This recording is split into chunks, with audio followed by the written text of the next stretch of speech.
Violent protests in Kazakhstan in recent days have seen the government resign, a declaration of a state of emergency, and troops from a Russian-led military alliance head to the Central Asian country to help quell the unrest. Dozens of protesters have been killed by police overnight as they tried to storm administrative buildings in the country's biggest city, Almaty.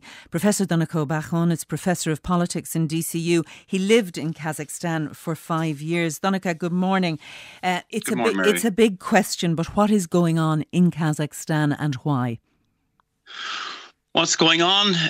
The country is undergoing revolutionary upheaval. It's a huge country, the ninth biggest in the world, and it's difficult to organise protests throughout the country. And this doesn't look like an organised protest. It looks like something spontaneous that essentially a generation who have felt marginalised and that the state hasn't delivered for them are rising up. It was triggered by something relatively small, but now has taken on an unprecedented dimension. And the dictatorship there is scrambling to find ways to survive. And as you say, has now requested a Russian-led military alliance to come to his assistance. But what it's meant on the ground is that the internet isn't operating, TV stations aren't delivering, mobile phones, people can't communicate with each other, the airport is being captured in the largest city, and the government doesn't know what to do and is quite desperate.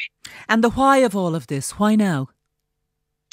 Why now? It was a very small thing, as often is the case, that triggered the event. It was the price of liquefied petroleum going up, doubling, in fact, on New Year's Day. That might seem very small, but most people in Kazakhstan would use that as their means of fuel, as their way of transportation. Their vehicles would use it.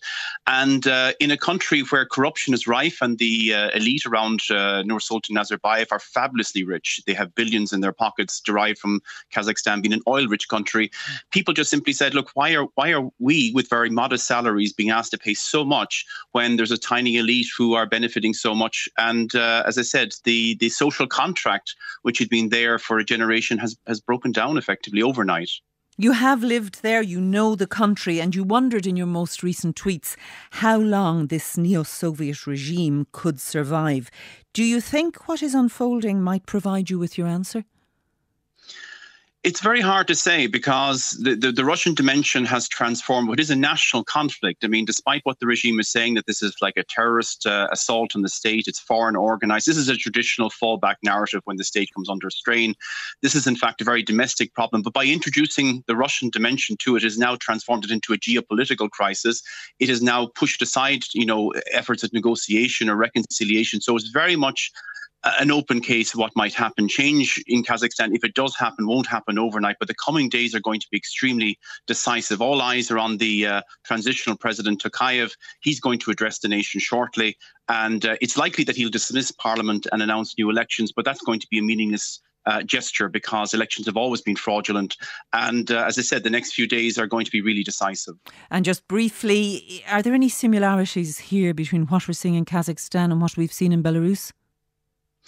In a way, yes. I mean, you have a dictatorship that's been in power for a generation and an electorate which are tired of being denied basic rights, both social, economic and political, and are making a stand. And as I said, Russia is a key player in this. And it's a bit ironic that actually this military alliance involves Belarus as well. So you're going to have perhaps Belarusian troops coming to Kazakhstan to help put down a domestic uprising there. Professor Danico Bachon, thank you very much. It's